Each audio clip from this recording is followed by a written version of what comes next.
Hi, welcome to a special edition of What's Up Montreal. Today we have in the studio M.C.J and Cool G with their new cassette called Dimensions of Double R&B. Hi guys, welcome to What's Up Montreal. How you doing? What's up? All right. Okay, well, tell us a little bit about this new cassette, this new album of yours, and what it's all about. Well, basically it's Dimensions of Double R&B, which is an R&B album that has rap involved with it, but this album has a lot of work we put into this album. And, the R&B is big. Music is big, a lot of work.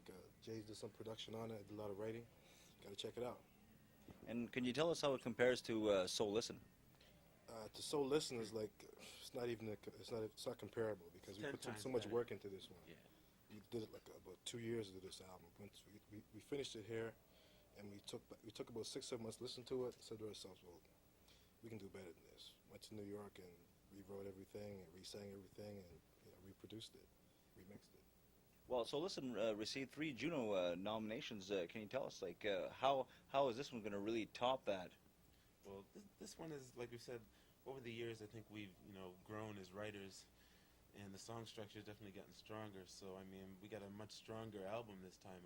So, I mean, we expect to be nominated in a lot of different categories this time, because I have problems classifying us. Is it rap? Is it R&B? Is it dance? So, we plan on being in all of them. But this one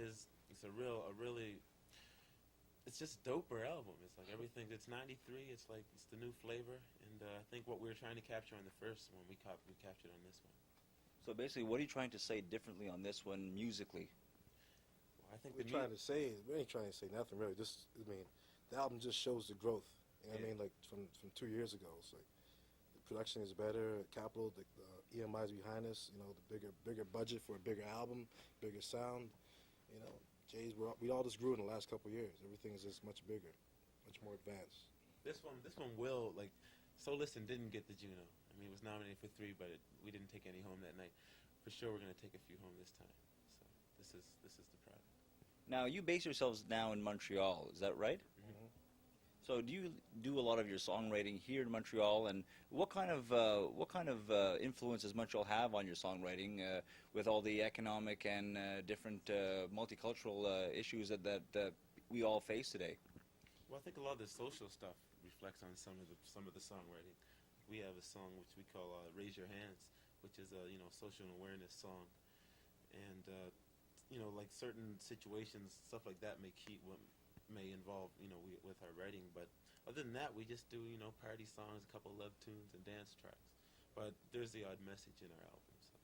Do you think rap music breaks down a lot of the multicultural barriers that people see? Well, it breaks it down. I think rap music itself, the hip-hop culture, it's its own culture within a culture. So, I mean, and it's not really a color thing. It's just a matter of you being a part of the environment to really know what's going on. But I mean, a lot of people are, should I say, blind to what's really happening in that culture. I mean, like us ourselves, we're more part of the hip hop culture and the R&B thing too, because we blend the two. So we're not straight out hardcore rappers or anything like that. But we being coming from that culture, we tend to know what's going on. But no, I think a lot of people don't know what's going on, so it's really hard to say. Now, you guys have toured all over the country, and I believe that you're starting to headline your own shows now. Mm-hmm. And can you tell us basically what kind of feedback that you've had from people across Canada, and is this album particularly written for them or a specific audience in particular? This album is written for us and them. I mean, we just want to show a good progression of what we've done from last time. We want to give them what they deserve to hear. They don't want to come back and hear us with a DAT machine again, so we're going to give them a live band. We got like 4 or 5, 6, 7 more female dancers, which are also part of our stage. So we got like a full stage show now. Compared to last year, we had like just 3 guys and me and Jay on stage with a DAT machine. So this will give them much more of what they deserve. Can you tell us what makes up your entire band? Production. Right now, I mean, we have a drummer, we have 2 keyboard players, we got 7 female dancers, we got 3 male dancers, and Jay and myself. Can you tell us how Cecil Collins and Julio Herrera play a big part of your band? Well, Cecil Collins is our executive producer of our independent label, which is CUC Records, which is based here in Montreal, and he's executive producer of our independent company. So I mean, that's a role within a role. Julio Herrera is another songwriter producer for the company that worked on this album with us, and He's also a member of the band. also a member of the band, a keyboard player too. So his involvement is more Cecil's involvement is more on the executive side of things, where Julio's like got his hands on the project totally. He's playing, he's sweating on stage, working for his money like me and G do. So. Sweating right now. He's ready to kill it. You know, so but those are just, you know, there's a lot of important people involved in the band. It's not just the artists, so a lot of people behind it. So basically, what kind of chemistry do you have between you, and what kind of influences you to write some of the songs that you have? That influences me is just day by day, like, you know, relationships, my past experiences, maybe some of Jay's experiences. You know, I just write them down. It comes to me, and I look back and say, hey, that happened to me last week. You know, this life gives me an influence on what I write my songs about. Okay, well, one song in particular that's on your new CD is the one that's coming out with a video called "No Sex with My Sister." Can you tell us about that? No Sex with My Sister.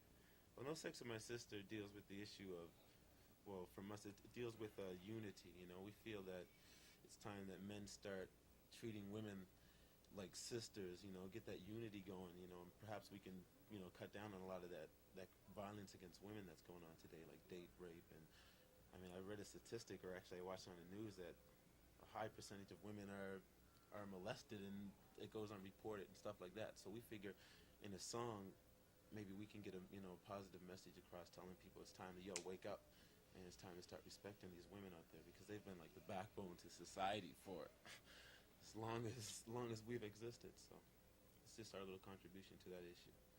Are there any other philosophies that you guys stand for? Philosophies, well, I'm just realistic and logical. That's the way I look at life. That's the way I write my song. Real thing.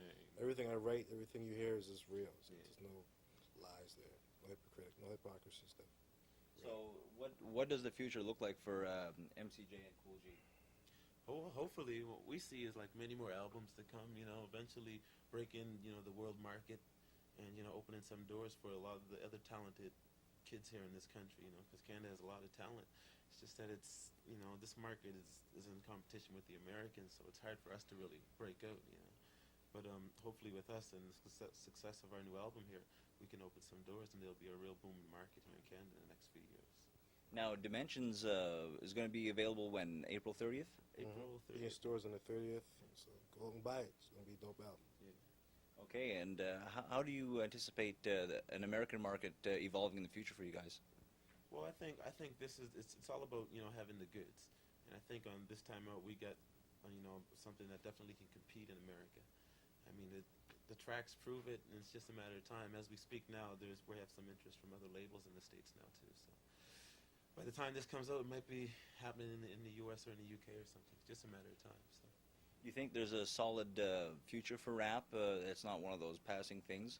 Well, that's funny you say that, because I've been hearing that for the last 15, 20 years. Is this just a fad? Mm-hmm. Well, it's still here, you know. It's not going anywhere. And with your R&B influences, you're actually wanting to seek a much bigger audience.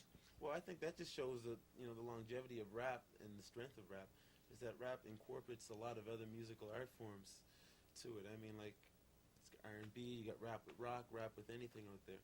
So, I mean, even now we got some of that southern feel with Arrested Development, kind of a country kind of feel, if you want to say.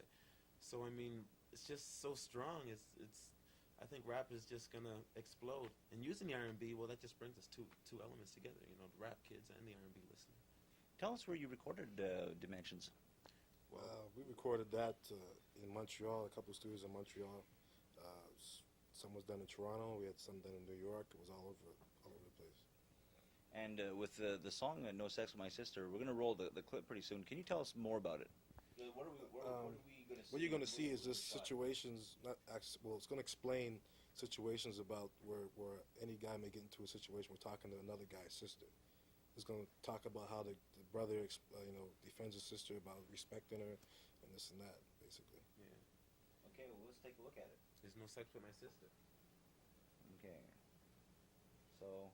Okay, Paul. Just so you know, you got a break here. They're opening. We got a.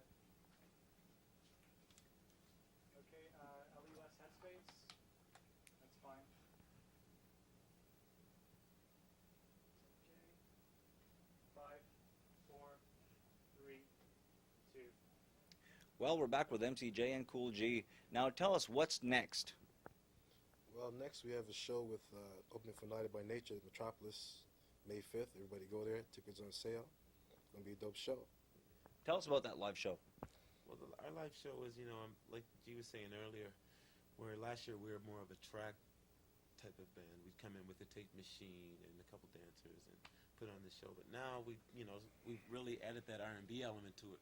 So we got a drummer and a keyboard player, a lot more dancers happening, a lot more action happening. So it's it's like one of those shows you'll walk in going whoa, and you'll leave going wow. You know what I mean? So it's high energy, a good solid outer high energy. So what are some of the long-range goals that you guys have? Sheesh. That could be anything. I mean, they want to be in a movie We'll have to let someday, Destiny or decide. you know what I'm saying? Like every Everything. time you Sky's the limit. get to your goal, there's always a new goal after that. Yeah. So when you stop trying, then your whole drive is dead. So you have to keep on creating and keep on pushing for something new that keeps you alive. Okay, well, thanks a lot for coming down, guys. Drop by anytime. Thanks for having Thank you. us. And we'll see you May 5th at Metropolis. May 5th at Metropolis. Okay, thanks a lot. See you.